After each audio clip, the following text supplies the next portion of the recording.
السلام علیکم، میں ہوں آپ کی میزبان شائستہ یاسمین اور سلسلہ ہے باتیں اور ملاقاتیں۔ یہ پروگرام ہم علامہ اقبال اوپن یونیورسٹی کے اسٹوڈیو سے پیش کر رہے ہیں۔ آپ کو جیسے معلوم ہے کہ اس پروگرام میں ہم انوائٹ کرتے ہیں ان پاکستان کی شخصیات کو جو کہ اپنی انفرادی حیثیت سے اپنے آپ کو منوا چکے ہیں اور پاکستان کی ترقی میں بھی اپنا کردار بہت بخوبی نبھا رہے ہیں۔ آج ہم آپ کی ملاقات کرا رہے ہیں نصیر میمن صاحب سے۔ نصیر میمن صاحب کا نام جو ہے وہ سماجی جو ڈیولپمنٹ سیکٹر ہے اس کے لیے نیا نہیں ہے، لیکن سندھ کے وہ لوگ جو بہت سی تحریک کے حوالے سے ان کو پیش دیکھتے رہے ہیں، چاہے وہ کلائمیٹ چینج کے حوالے سے بھی بہت زیادہ جو لیڈنگ اخبارات ہیں، چاہے وہ ڈان ہو، دا نیوز ہو، اس میں بھی ان کے کالمز چھپتے رہتے ہیں۔ تو آئیے ان سے ملاقات کرتے ہیں۔ ویلکم۔ Thank you. اچھا نصیر صاحب، میں نے تو بہت وہ جسے کہتے ہیں نا کوزے میں بند کرنے کی کوشش کی ہے آپ کے سفر کو جو کہ 20 سالوں پر محیط ہے۔ کچھ اپنے بارے میں بتائیں، اوبویسلی آپ کی ابتدائی زندگی کے حوالے سے وہ تجربات جو کہ آپ کو ڈیولپمنٹ سیکٹر میں آنے کا باعث بنے اور ایک سماجی کارکن کی حیثیت سے آپ نے اپنے آپ کو منوانے کی کوشش کی ہے۔ ابھی لمبا سفر ہے۔ میرا تعلق سندھ کے ڈسٹرکٹ دادو کے ایک چھوٹا سا گاؤں ہے، سندھ میں تو اس کو بہت لوگ جانتے، یہاں شاید کم لوگوں نے نام سنا، پاٹ شریف۔ اس کی آئیڈینٹی کیا ہے؟ آئیڈینٹی اس کی ہیں علامہ آیا قاضی، وہ وہاں سے تعلق تھا۔ اور شروع میں سندھ کے جو چند علاقے چھوٹے سے گاؤں دیہات جو کہ لرننگ سیٹ سمجھے جاتے تھے، جہاں پرانے تعلیمی ادارے، مکتب جسے ہم سندھی میں مدرسہ اس زمانے میں کہتے تھے، ان کی ایک روایت تھی۔ تو پاٹ شریف واز نون فار دیٹ۔ وہاں میرا جنم ہوا۔ میرے والد صاحب پرائمری ٹیچر تھے، اور اس چھوٹے سے گاؤں میں نے یو کین امیجن کہ 50 ایئرس بیک وہ گاؤں کیسا ہوگا۔ ابھی بھی اب تھوڑا سا آپ قصبہ سمجھ لیں کہ وہاں تک پہنچا ہوگا، دریا سندھ سے 3-4 کلومیٹر دور۔ اور گاؤں کی اس روایتی سادہ سی زندگی میں میری آنکھ کھلی، اور میری جو بھی شعور اور سمجھ بوجھ کی بنیادیں ہیں وہ میں ایک چیز کہوں کہ ویسے تو ہر مٹی سے، ہر شہر سے، ہر گلی سے انسان سیکھتا ہے، لیکن گاؤں کی زندگی میں جو فطرت کے ساتھ رہتے ہوئے بہت سی چیزیں ایسی سیکھی جاتی ہیں جو میں شہر میں رہ کے، یا میرے بچے جب شہر میں گرو کرتے ہیں تو وہ اس سے شاید اس طرح بینیفٹ نہیں کر پاتے۔ اینیویز، رہی بات کہ سماجی شعبے میں کس طرح مجھے کیا میں نے دیکھا، میں کیوں اس طرف آیا، سوال تو یہ بھی بنتا ہے کہ میں نے تو انجینئرنگ پڑھی تھی۔ یس جی ہاں۔ اور میں نے پھر شعبہ بدل دیا، حالانکہ انجینئرنگ ایک ایسی بیسک فیکلٹی ہے جو ہر شعبے میں اپلائی ہوتی ہے، آپ اس سے بچ نہیں سکتے۔ اس نے آپ کو کہیں نہ کہیں بہت زیادہ ہیلپ کیا ہے، بہت زیادہ کیا ہے، کیونکہ سماجی شعبے میں جب آپ کلائمیٹ چینج کی بات کریں گے، جب آپ پانی کی بات کریں گی، پاکستان میں آپ ریزیلینٹ اب کمیونٹیز اور ہاؤسنگ کی بات ہوتی ہے، خاص طور پہ جب سے پاکستان میں قدرتی آفات کا سلسلہ بڑھا ہے۔ ویسے میں قدرتی آفات اس لیے نہیں کہتا کہ ہر قدرتی آفات کے پیچھے انسانی آفت کا سلسلہ ہوتا ہے۔ بالکل۔ اب دنیا میں لوگ کہتے ہیں، پڑھے لکھے اس شعبے کے لوگ، کہ نو ڈیزاسٹر از نیچرل، کہیں نہ کہیں ہمارا اس میں دخل ہوتا ہے۔ تو ان سب کے ساتھ ایک تعلق جڑتا ہے۔ ویسے بھی اب دنیا میں آپ دیکھیں، جس بھی شعبے میں آپ ہیں، کمیونٹی سروس اب پہلا کوسچن ہوتا ہے۔ آپ پی ایچ ڈی کر رہے ہوں، آپ کسی بہت بڑے ملٹی نیشنل فرم کی جاب میں ہوں، آپ سے پوچھا جاتا ہے کہ آپ کمیونٹیز میں آپ لوگوں کے لیے کیا کرتے ہیں۔ آپ یونیورسٹیز میں دیکھ لیں، بائی دا وے میرا بھی یونیورسٹی سے ایک تعلق ہے، ایک تو میں پڑھا ہوں، پھر میں نے بھی کچھ عرصہ پڑھایا ہے۔ تو ہمیشہ جب یہ ریسرچ ورک ہوتا ہے نا، ٹپیکلی جس پہ ایک اکیڈمیشن کی پرائیڈ ہوتی ہے کہ میں نے پی ایچ ڈی کی، میں نے تھیسس لکھا، میں نے ریسرچ کی، سوال دنیا میں اب یہ پوچھا جاتا ہے کہ پروموشن کے علاوہ آپ کے جو کہ آپ کا حق بنا، لوگوں کو کیا ملا آپ کی ریسرچ سے۔ اگر میں نے ایک ریسرچ کی اور وہ شیلف میں چلی گئی اور مجھے ایک پروموشن مل گیا اور لوگوں کو اس سے ڈائریکٹ یا انڈائریکٹ فائدہ نہیں ہوا، یہ میں ریسرچ ایتھکس پہ کوسچن ریز کرتا ہوں۔ اور یہ ہمیشہ سے ہوتا ہے کہ ہمارے یہاں ریسرچ ایک خاص ہو جاتی ہیں اور پھر وہ شیلف کی زینت بن جاتی ہے، اس سے پریکٹیکلی کسی بھی سوسائٹی کے اندر امپیکٹ کیا ہوا، انفیکٹ میڈیا تک بھی وہ ریسرچ نہیں پہنچتی۔ تو وہ کس طرح سے فائدہ اٹھائیں جو اتنا محنت آپ نے کیا ہے اس کے پیچھے؟ اگر وہ بذات خود صرف ایک پبلیکیشن کے طور پر آپ نے شیلف کے لیے بنایا ہے تو اس محنت کا اتنا زیادہ فائدہ۔ نالج کی ویلیو ہے نا، نالج بیسڈ سوسائٹیز میں اب ہم رہتے ہیں۔ اب یہ آج کا capital knowledge and human resource ہے، رائٹ، اینڈ ٹیکنالوجی جو کہ نالج سے ایمرج ہوتی ہے۔ لیکن اس کے علاوہ آپ باقی جتنی بھی چیزیں خوبصورت، کتنی بھی شاندار، آپ پروگرام ریکارڈ کر رہی ہیں، اگر اس کی آپ ایک ویڈیو بنا کے اپنے پاس رکھ دیں کس کام کا ہوا یہ پروگرام، بالکل بالکل بالکل، it has to go reach out, لوگوں کے پاس پہنچنا چاہیے. وہ اس کو کیسا دیکھتے ہیں، اچھا سمجھتے ہیں، اچھا نہیں سمجھتے، یہ ان کی ججمنٹ، بٹ ہے تو لوگوں کے لیے. اوبویسلی. تو تعلیم، ریسرچ، سماجی خدمات، یہ تمام چیزیں ہم جو کچھ کرتے ہیں، جاب کرتے ہیں، ریسرچ کرتے ہیں، واٹ ایور، وہ ایونچولی ایک چھوٹا سا حصہ ہمارے لیے ہے اور باقی سماج کے لیے.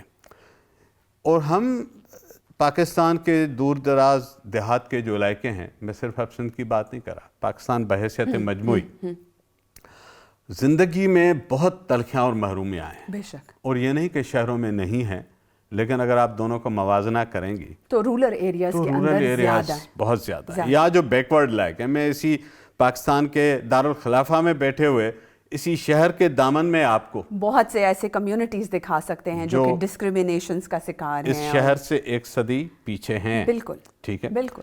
تو وہاں جب آپ پلتے بڑھتے ہیں اور پھر اگر آپ کو موقع ملتا ہے، آپ اس طرح کے بڑے اداروں میں، آپ جیسے پڑھے لکھے لوگوں ان اسٹوڈیوز میں آتے ہیں، ان شہروں کو دیکھتے ہیں، تو آپ کو کچھ محسوس بھی ہونا چاہیے کہ میں کہاں سے آیا تھا اور میں نے یہاں پہنچ کے اپنے لوگوں کے لیے کچھ اگر کر پایا. اور جب میں کہتا ہوں اپنے لوگ، تو میں اپنے گاؤں کی بات نہیں کر رہا. پاکستان کے ہر پسماندہ علاقہ میرا علاقہ ہے. میں ہر غریب کا درد آپ کے اور میرے دل میں ایسے ہونا چاہیے جو پیچھے رہ گئے کسی وجہ سے. تو یہ موٹیویشن تھی کہ نہیں، کچھ پے بیک کرنا ہے. ہم جو کچھ ہیں اسی سماج نے ہمیں بنایا، اسی معاشرے نے ہمیں تشکیل کیا. ہم کوئی غیر معمولی چیز نہیں ہے. بے شک.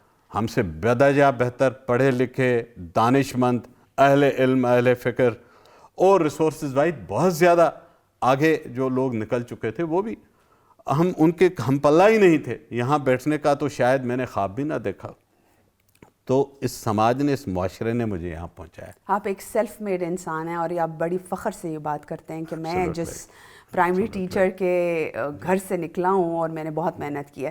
اور یہ جو آپ نے کہا نا کہ جو تجربات ہیں، سماجی تجربات، جس کے باعث آپ نے یہ ڈیولپمنٹ سیکٹر جوائن کیا تھا، وہ آپ کی ایک پھر بون آف کنٹینشن بھی بنا کہ وہ این جی اوز اس طرح سے کام نہیں کر پاتی کمیونٹیز کے لیے جیسے کہ ان کو کرنا چاہیے تھا. جیسے کہ ہم نے خود بھی دیکھا کہ بہت بڑے بڑے جب ہمارے پاس ڈونرز آئے تو ان کا صرف لوگوں کا یا نان گورنمنٹ آرگنائزیشن کا مطمع نظر یہ بنا کہ اپنے لیے گاڑیاں اور اپنے ریسورسز، اور وہ جس طرح کے ایونٹس جو وہ بڑے شاندار ہوٹلز میں کرتے ہیں جس کا امپیکٹ جو ہے وہ کمیونٹیز کے اوپر نظر نہیں آتا. تو جب آپ پریکٹیکلی طور پر ادھر آئے اور لوگوں کی ڈیمانڈ، اوبویسلی ڈونر کی ڈیمانڈ ایسی ہوتی، تو پھر آپ اس کو کس طرح سے بیلنس کر پاتے تھے؟ ایک تو میں یہ واضح کر دوں کہ یہ مسئلہ کہ نتائج نہیں آتے، کام کا اثر نظر نہیں آتا، یہ پاکستان میں کسی ایک شعبے تک محدود نہیں رہا، کیونکہ آپ ایک میکرو ایکو سسٹم میں کام کرتے ہیں. یہ سوال میڈیا پہ بھی ہے، یہ سوال اکیڈمیا پہ بھی ہے، یہ سوال سرکاری شعبے پہ بھی ہے، ہر شعبے پہ. کیونکہ بحیثیت مجموعی ہم کلیکٹیولی جو ہمیں کرنا چاہیے تھا، جو نتائج نظر آنے تھے، میں آرام سے باقی سب کو مورد الزام ٹھہر کے خود کہوں نہیں، ہم سب اس کے ذمہ دار ہیں. اور جو تھوڑا بہت کچھ ہوا ہے وہ بھی اسی ملک کے کچھ لوگوں نے ہی کیا ہوگا.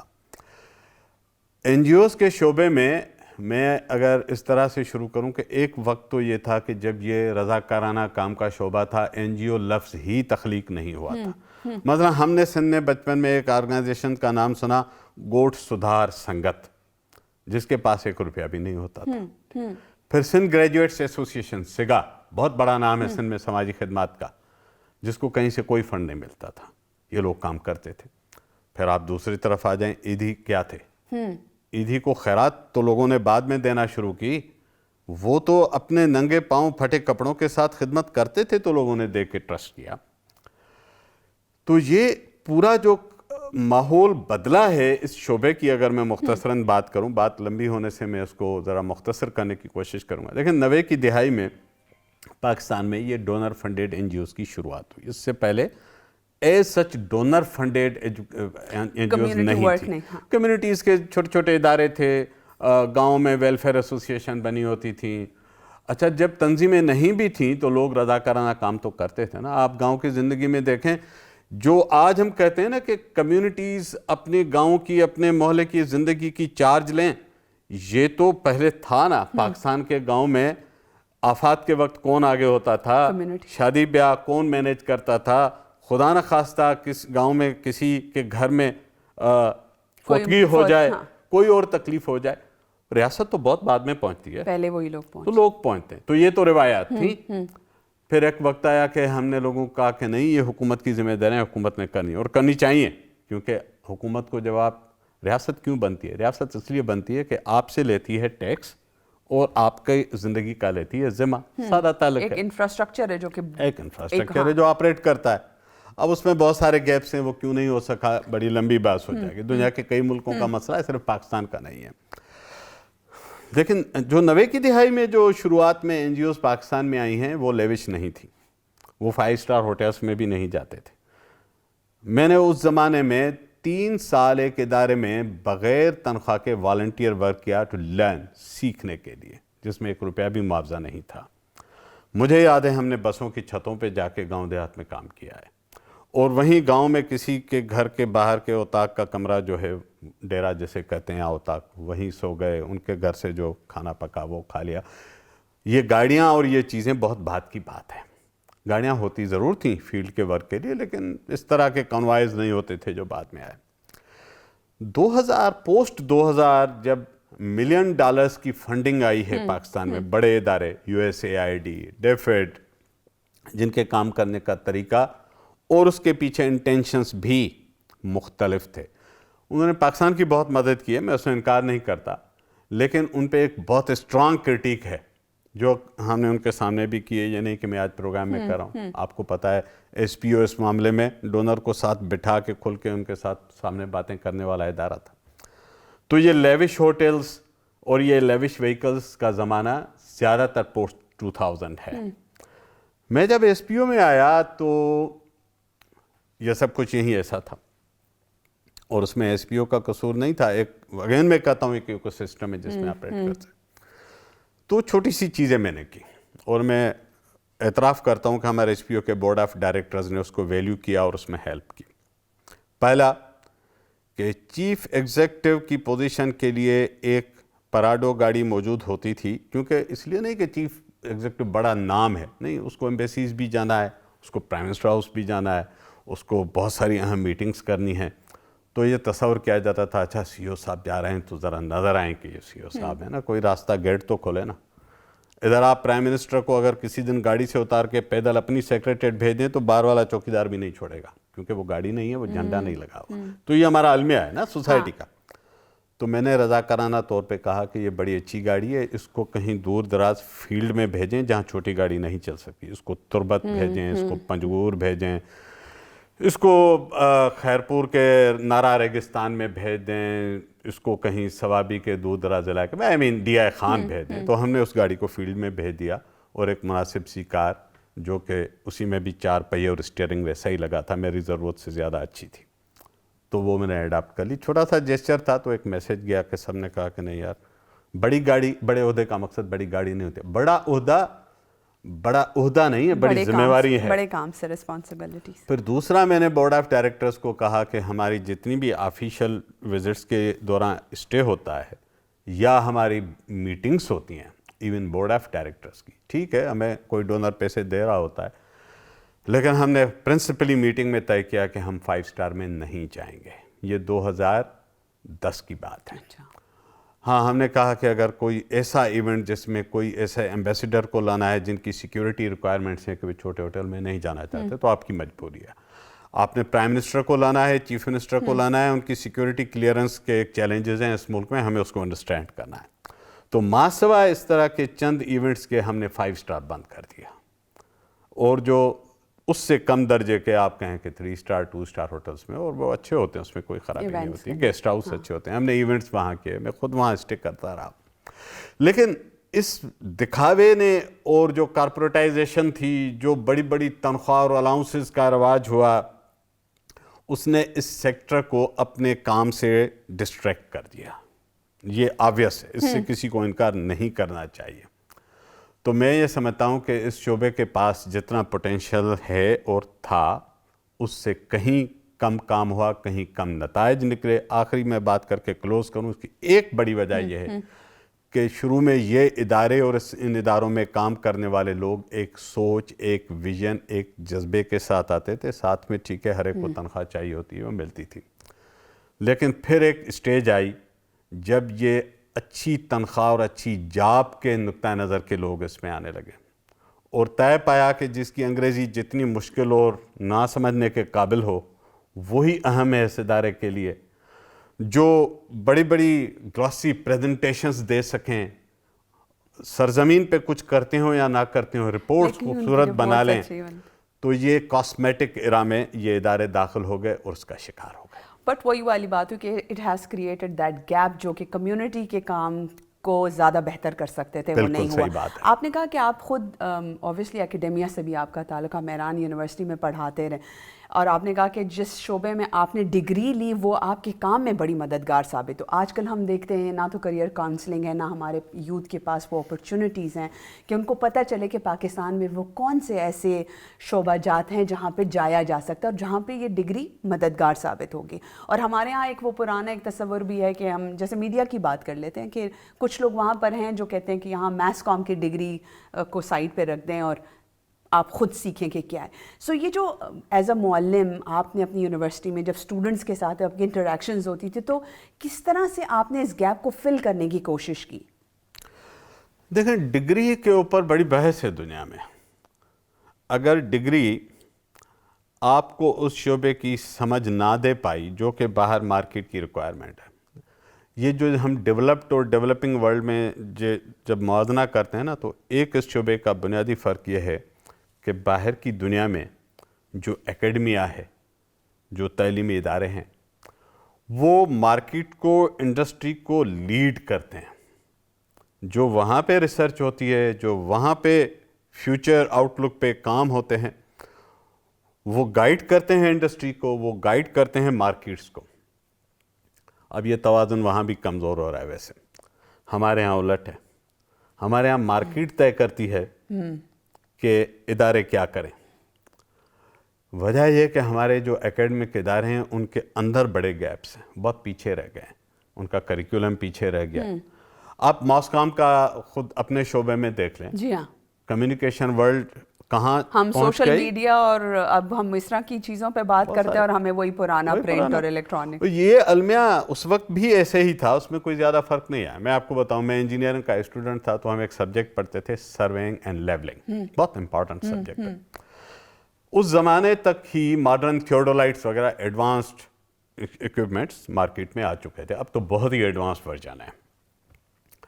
لیکن اس وقت بھی جو ہم چیزیں پڑھتے تھے، سروینگ اینڈ لیبلنگ کیسے کی جائے، وہ میوزیمز میں ہوتی تھی دنیا میں. تو اس کی کوئی ریلیونس نہیں تھی. پورے چیپٹرز ہم اس پہ پڑھتے تھے. ٹھیک ہے آپ کنسیپٹس پڑھا سکتے ہیں کہ اچھا پاس میں یشیکا کا کیمرہ ایسا ہوتا تھا، لیکن اگر آپ 6 مہینے یشیکا پڑھانے لگ جائیں کہ رول ایسے ڈلتا ہے، رول ایسے نکلتا ہے، جو کہ اب میوزیم میں بھی نہیں ہے، پریکٹیکلی جو ہے اس کی ریلیونس ہی نہیں ہے. ریلیونس ہی نہیں ہے. اب آپ کو آئی ٹی اپلیکیشنز پڑھانے پڑیں گے، اب آپ کو اے آئی اپلیکیشنز پڑھانے پڑیں گے. تو جس طرح سے آپ کی اکیڈمک سسٹم کو ہمانگ ہونا ہے دنیا کی تقاضاؤں کے ساتھ، بہت پیچھے رہ گیا ہے. پرائیویٹ سیکٹر کی یونیورسٹیز آپ کو تھوڑی سی ان میں جان نظر آتی ہے، دے کین افورڈ، وہاں لیبس ایڈوانسڈ ہے، وہ فیلڈ میں جاتے ہیں، وہ انڈسٹری کے ساتھ کنیکٹڈ ہے. لیکن یہ جو غریب سرکاری شعبے کے ادارے ہیں نا، چونکہ ان میں غریب کا بچہ پڑتا ہے، پرابلم یہ ہے، اس لیے وہ بہتر نہیں ہو پاتا. جہاں غریب علاج کے لیے جاتا ہے وہ اسپتال بہتر نہیں ہوتا، امیر کا اسپتال بہتر ہو جاتا ہے. جہاں غریب کو پینے کا پانی ملتا ہے وہاں کا فلٹر جلدی خراب ہوتا ہے، نیسلے کا فلٹر خراب نہیں ہوتا. جہاں غریب کے بچے کو جس یونیورسٹی میں پڑھنا ہے اس کی لیبارٹری میں کیمیکلز نہیں ہوتے، کم ہو جاتے ہیں، لیکن پرائیویٹ میں نہیں ہوتے، because somebody is paying for it. غریب کے لیے بھی کوئی پے کرتا ہے، یہ نہیں کہ نہیں پے کرتے. سارا پاکستان ٹیکسز کس لیے دیتا ہے؟ میں اور آپ جو اپنی تنخواہ ملنے سے قبل ٹیکس دیتے ہیں اس لیے دیتے ہیں نا. ہم سے تو پوچھا بھی نہیں جاتا، اور ہماری سیلری سے چلا جاتا ہے. وہ ٹھیک ہے، جائے، شہری کا ذمہ ہے، یہ نہیں ہے کہ نہیں جائے. اعتراض اس پہ نہیں ہے، اعتراض اس پہ کہ آپ سروسز کیا دیتے ہیں. تو میں واپس اس پہ آتا ہوں کہ اس وجہ سے، چونکہ وہ عدم توازن کی وجہ سے ہمارے تعلیمی ادارے، آپ نے گیپ کی بات کی نا، وہ گیپ آج بھی ویسے ہے.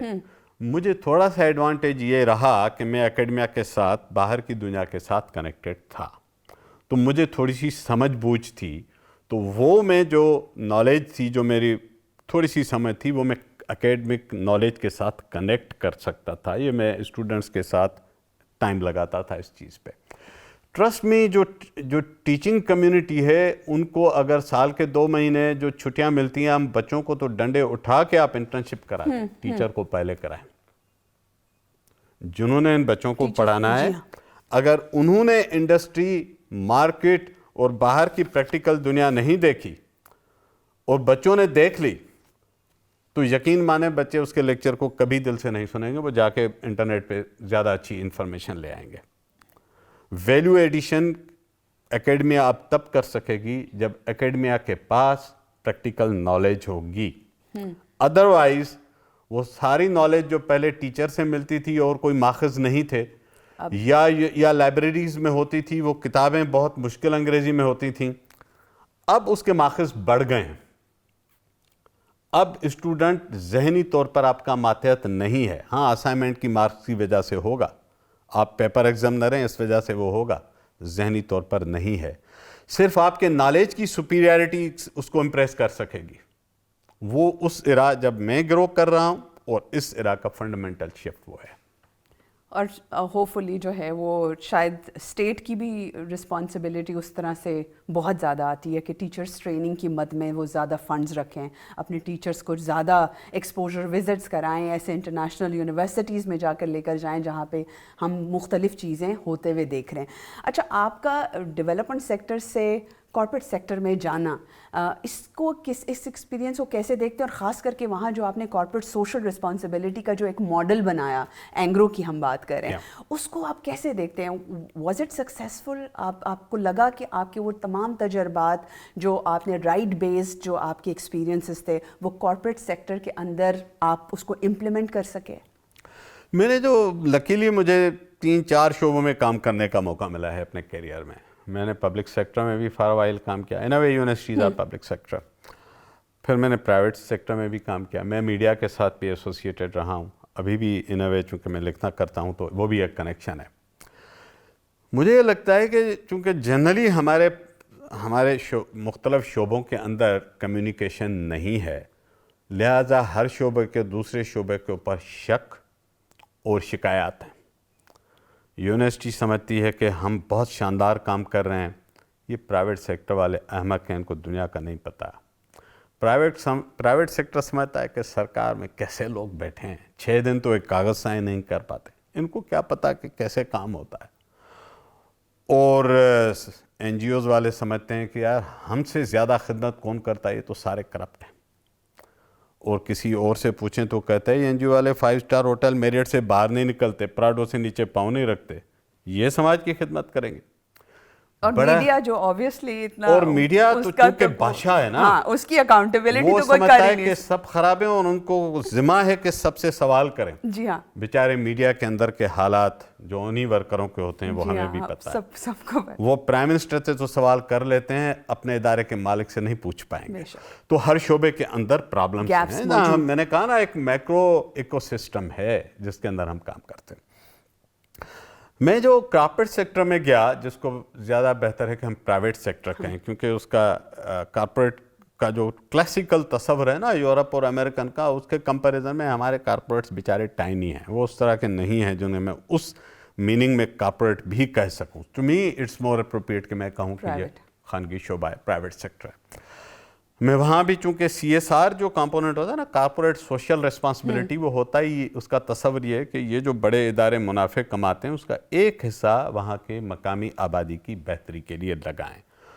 تو کام اپنے اورینٹیشن میں وہی تھا جو میں پہلے کرتا رہا سوشل سیکٹر، وہاں بھی یہی کرنا تھا. اس شعبے کے اندر جانے سے ایک بڑی الگ سے لرننگ ہوتی ہے، خود اس شعبے کو بھی کئی چیزیں سمجھانی پڑتی ہیں.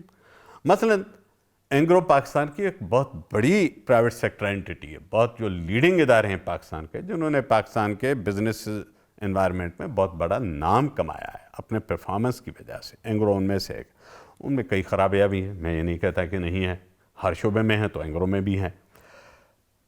یہ پروجیکٹ جس کے لیے مجھے لایا گیا کہ میں یہ کام وہاں پہ کر سکوں وہ پاکستان کے بہت ہی پسماندہ علاقہ تھر پارکر میں ہونے والا تھا. ابھی وہاں پروجیکٹ سٹارٹ ہو رہا تھا جس میں تھرکول کی مائننگ تھی اور پھر اس کے اوپر بجلی پیدا ہونا تھا.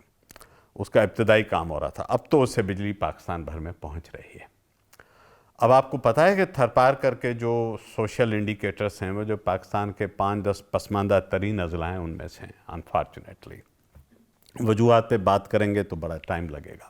لیکن ایک وجہ جو اخبارات کے اندر ضرور آتی ہے کہ میل نیوٹریشن کے باعث روزانہ کی بنیاد پر کتنے بچے جو ہے وہ مر جاتے ہیں. مائل نیوٹریشن بھی صرف تھر پارکر کا ایشو نہیں ہے, اسلام آباد کے چلڈرن وارڈ کا But that's what I'm telling you کہ وہ خاص ایک علاقوں کی جو خبریں آتی ہیں نا میڈیا کے اندر, اس کی وجہ یہ ہے کہ ہمارے ہاں میڈیا کی بھی ٹریننگ کی ضرورت ہے نا.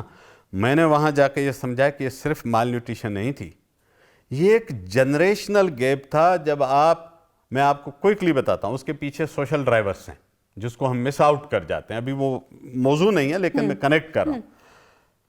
جب 12 سے 16 سال کی عمر میں شادیاں ہوں گی, بے تحاشا ہوں گی, اور 25 سال کی عمر تک 10, 12, 14, 16 بچے پیدا ہوں گے, اور ماں کی غذا ظاہر ہے کہ وہ وہاں غذا ہے ہی ایسی, تو آپ سمجھ سکتی ہیں کہ اس کے جنریشنل امپیکٹس کیا ہوں گے. تو یہ صرف نہیں ہے کہ جو بچہ وہاں آیا ہے اس کی غذا کم تھی تو وہ فوت ہو رہا ہے, نہیں. اس کے کنیکشن کو اگر ہم نہیں سمجھیں گے تو یہ صرف میڈیا اسٹنٹ بن جائے گا. تو اس کے پیچھے ایک کنیکشن ہے, اور یہ پوری چین جب تک ٹھیک نہیں ہوگی. اور میں آپ کو بتاؤں مال نیوٹریشن کی جو اسٹینڈرڈ ڈیفینیشن ہے وہ آپ کے ڈی ایچ ایز میں رہنے والے بچوں کے اوپر بھی اپلائی ہوتی ہے. جو متوازن غذا کا تصور ہے, ہر خوراک غذا نہیں ہوتی. یہاں بچے 6 مرتبہ دن میں میک ڈونلڈ کھاتے ہیں, یہ اینٹی غذا ہے, رائٹ. تو یہ ضروری نہیں کہ جو وہ کھاتے ہیں وہ غذا ہو. یہ ایک اور ڈائمنشن ہے, کسی ہیلتھ یا نیوٹریشن ایکسپرٹ سے آپ ضرور اس پہ ایجوکیٹ کریں ہم سب کو. تو وہ اس پسماندگی کے اور بھی بڑے ڈائمنشنس ہیں وہاں پہ, وہ میں نے وہاں جا کے سیکھا. وہاں اس چھوٹے سے علاقے میں ہم نے جو محدود کام کیا, مجھے تو خوشی ہے کہ سندھ کے اندر ایٹ لیسٹ میں فخریہ کہہ سکتا ہوں کہ جو CSR کے ماڈلز ہیں ان کا one of the best model وہ نکلا. وہ اس لیے نہیں کہ یہ میرا دعویٰ ہے, اس کے میں کچھ ایویڈنسز دوں. سندھ حکومت کے جتنے بھی آپ کو پبلک سروس کے اشتہارات نظر آتے ہیں اس میں وہاں جو CSR کا کام ہے وہ نمایاں نظر آتا ہے. پھر مجھے خوشی ہے کہ نیپرا کے اس وقت کے چیئرمین صاحب اپنے 4 صوبوں کے ممبران کے ساتھ ایک پورا دن ہمارا صرف CSR کا کام دیکھنے آئے تھے. اب کے نیپرا چیئرمین نہیں, میں اس وقت کی بات کر رہا ہوں, نقوی صاحب. اور ہم نے وہ کام دیکھنے کے بعد انہوں نے نیپرا کے اندر فرسٹ ٹائم کسی سرکاری ادارے نے CSR کا شعبہ کھولا, اور مجھے اعزاز حاصل ہے کہ اس کو ابتدائی مراحل میں نے معاونت فراہم کی. تو وہاں پہ اسکول ہم نے TCS کے معرفت کھولے, ہم نے انڈس کے معرفت بہترین ہسپتال بنایا. پہلی مرتبہ پاکستان کی تاریخ میں جن ماؤں کی آپ بات کرتی ہیں نا کہ میل نورشڈ ہیں اور وہ ان کی فوتگیاں ہوتی ہیں, ارلی میرجز ہیں, جو آپ کو کمزور نظر آتی ہیں. لوگ سمجھتے ہیں کہ تھر کی خواتین تو بہت ہی نڈھال اور کمزور ہوں گی. جناب وہ 60 ٹن کے لوڈیڈ کول لوڈیڈ ڈمپرز آپریٹ کرتی ہیں اس طرح کی بھی. But that's what I am telling you, یہ تو ایک بائزڈ ایک وہ نا کہ میڈیا کبھی بھی ان ساری چیزوں کو نہیں ایکسپلین کرتا جس. So you have this diverse experience ماشاء اللہ, اکیڈیمیا کا بھی, سماج میں بھی, کارپوریٹ سیکٹر میں بھی. Now you are seeing that you are involved in different consultancies. So how did you manage that, اور اب کرنٹلی کس طرح سے مینیج کرتے ہیں؟ آپ طالب علم بن جائیں, ہمیشہ فائدہ ہوگا آپ کو. میں ہر شعبے میں طالب علم رہا ہوں, ابھی بھی ہوں, تو اس کو مینیج کرنا آسان ہو جاتا ہے. 2-3 چیزیں ہیلپ کرتی ہیں. میں تو بہت ہی درمیانے یا اس سے بھی کم سطح کا آدمی, اس ملک میں بڑے لوگ بیٹھے ہیں, سچی بات یہ ہے. جتنا کام کیا ہے لوگوں نے, ان کو دیکھتے ہیں تو لگتا ہے کہ یار پتہ نہیں 10 زندگیاں اور چاہیے کہ ان کے پاؤں کے قریب بھی پہنچ سکیں. آنیسٹلی ٹیلنگ یو, ایک تو اگر آپ کی سوچ میں یہ رہے کہ ابھی بہت کچھ کرنے کو رہتا ہے تو آپ ہمیشہ کرتے رہیں گے. جس دن آپ کو لگا کہ میں بہت کچھ کر چکا, once you are satisfied you are tight, وہ فل اسٹاپ ہے. میں نے ہمیشہ محسوس کیا ہے اور میں جینوئنلی محسوس کیا ہے، یہ نہیں کہ اپنے اوپر کوئی طاری کیا ہے، بہت کچھ کہنے کو اور کرنے کو رہ گیا ہے، بہت کچھ سیکھنے کو رہ گیا ہے۔ اور دوسرا میرا خیال ہے کہ ہمیں یہ احساس ہونا چاہیے کہ اس ملک کے اندر بحیثیت مجموعی جو کچھ ہم سب کو کرنا چاہیے تھا وہ نہیں ہو پایا، ہم سب پیچھے رہ گئے ہیں۔ یہ ملک، جب ہم کہتے ہیں ملک پیچھے رہ گئے تو ملک کیا ہے؟ ملک خلا میں تھوڑی ہوتا ہے۔ میں، آپ، ہمارے حکمران، یہ سب ادارے جہاں بیٹھے ہیں، جہاں کام کرتے ہیں، پیچھے رہ گئے۔ ہمیں خود کو کرٹیکلی دیکھنا چاہیے، جو اچھے کام ہیں ان کو اپریشیٹ جن لوگوں نے کیا ہے ضرور کریں، لیکن تعین کریں کہ جو نہیں کر پائے وہ کیسے ہوگا۔ نصیر صاحب، آپ نے بہت زبردست یہ بات کی کہ وہاں کی خواتین ڈمپر چلاتی ہیں، پر یہ بھی ایک دیکھنے میں آیا ہے کہ وہاں کی خواتین تو اپنے گھر والوں، خاص کر کے مردوں کے سامنے بھی اپنا گھونگھٹ نہیں اٹھا پاتی ہیں۔ So how did you empower those women? آپ لوگوں کا یہ ماڈل کس طرح سے تھا؟ ان کی انوالومنٹ، ان کی ٹریننگ، ان کی پارٹیسپیشن، یہ کیسے ممکن بنائی آپ نے؟ دیکھیں، خواتین کا گھونگھٹ ترقی میں اتنی رکاوٹ نہیں ہے جتنے ہمارے دماغوں پہ پڑے ہوئے گھونگھٹ رکاوٹ ہیں۔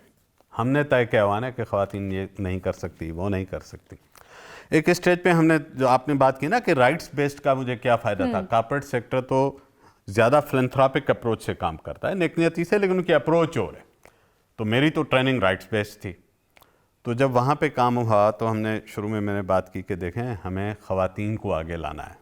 تو انہوں نے کہا لائیں، کیسے لائیں گے؟ یہاں تو نہ ایجوکیشن اچھی، ظاہر ہے پسماندگی ہے نا، اور سماجی رکاوٹیں بھی بہت ہیں، تو آپ کیسے کریں گے؟ تو میں اور اس وقت ہمارے چیف ایگزیکٹو، جن کو میں اس کا کریڈٹ دینا چاہتا ہوں، شمس الدین شیخ، ہی واز دا مین جو اس طرح کی ویژنری باتوں کو، اس طرح کے انوویٹو آئیڈیاز کو ویلیو کرتے تھے۔ تو ایک بہت بڑی میٹنگ میں ہم نے کہا کہ اچھا، کوئی ایسا کام خواتین کریں گی جو یہاں پہ کوئی نہیں سوچتا۔ نارملی ہم سمجھتے ہیں کہ کلائی سڑائی سکھا دو، ان کو اچھا کھانا پکانا سکھا دو، کیونکہ ہم نے بھی تو خواتین کو چار دیواری سے باہر دماغ سے نہیں نکالا نا۔ تو ہم نے کہا کہ سوچ کے کہا کہ خواتین ڈمپر چلائیں گے۔ بڑے کہہ لگے، بڑے مزے کا ماحول بن گیا، ظاہر ہے۔ پھر ایک اسٹیج آئی، میں درمیان کی کہانی بعد میں سناتا ہوں۔ ایک خاتون سے ایک ہمارے وزٹر نے پوچھا کہ آپ اس چھوٹے سے علاقے میں یہ ٹرک چلا لیتی ہیں، آپ نے سیکھ لیا، اگر آپ کو کہا جائے کہ یہ روڈ پہ چلائیں تو آپ چلا لیں گی؟ وہ پتلی سی، دبلی پتلی سی، سادہ سی لڑکی، مٹھی شہر کی، اس نے کہا آپ مجھ سے روڈ پہ ڈمپر چلوائیں گے؟ مجھے جہاز لے کے دیں، مجھے جہاز لے کے دیں، میں وہ اڑا سکتی ہوں۔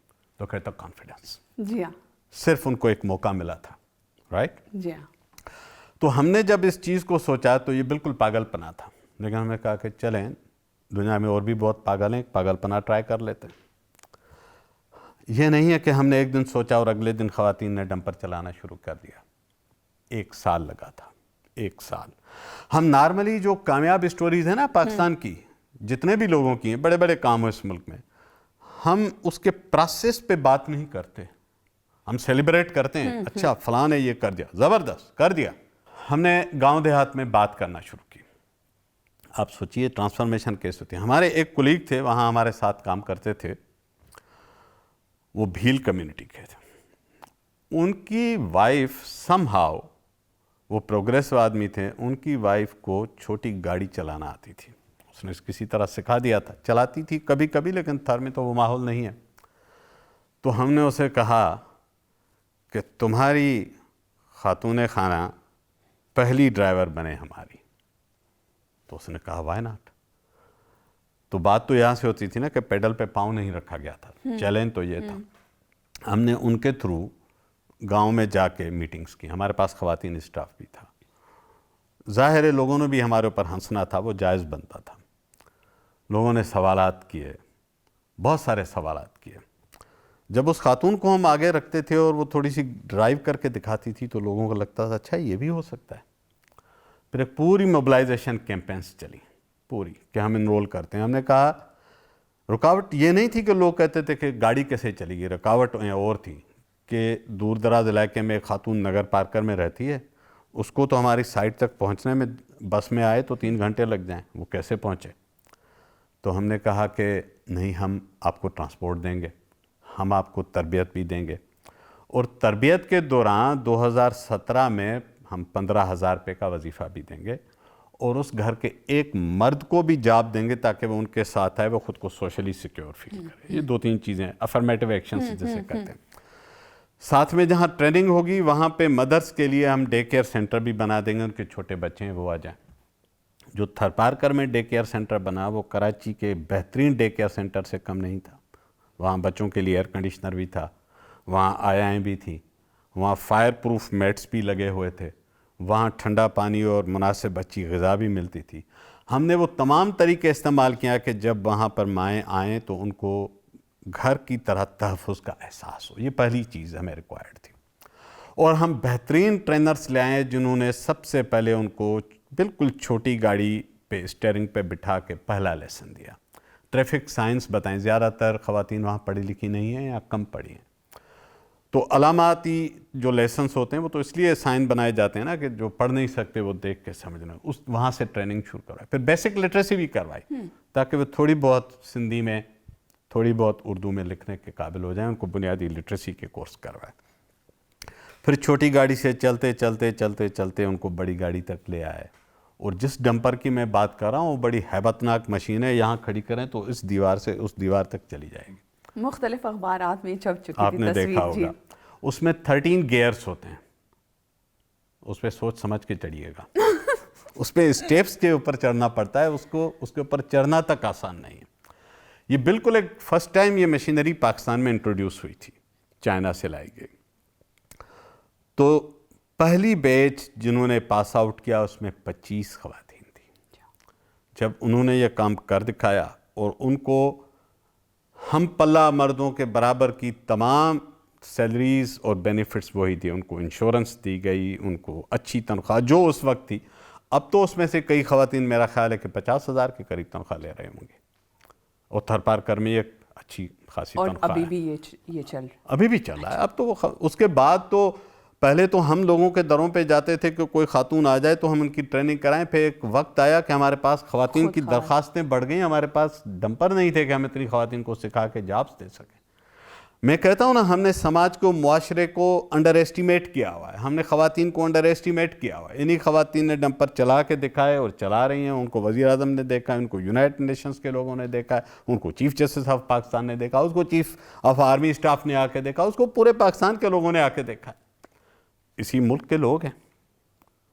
تو سیلیبریشن تو یہ ہے نا کہ ان لوگوں کو ہم آگے یہ میرے لیے جو سیٹسفیکشن کی بات ہے کہ ہم نے وہ مختلف کام کیے جو پاکستان میں پہلے نہیں ہو رہے تھے. لرننگ یہ ہے, آپ پاکستان کے خواتین کو مشکل سے مشکل کام میں لے آئیں, ان کو مواقع دیں اور ان کو تھوڑا سا ایڈوانٹیجز دیں, چونکہ وہ ایک بیکورڈ سوسائٹی ہے. گھر کی بینیفٹس کے ساتھ معاشرے کو انسپائر کریں. پاکستان کی خواتین پاکستان کے معاشرے کو لیڈ کر سکتی ہیں, کر رہی ہیں. Truly inspiring. میرا خیال ہے یہ بہت خوبصورت کیس اسٹڈی ہے.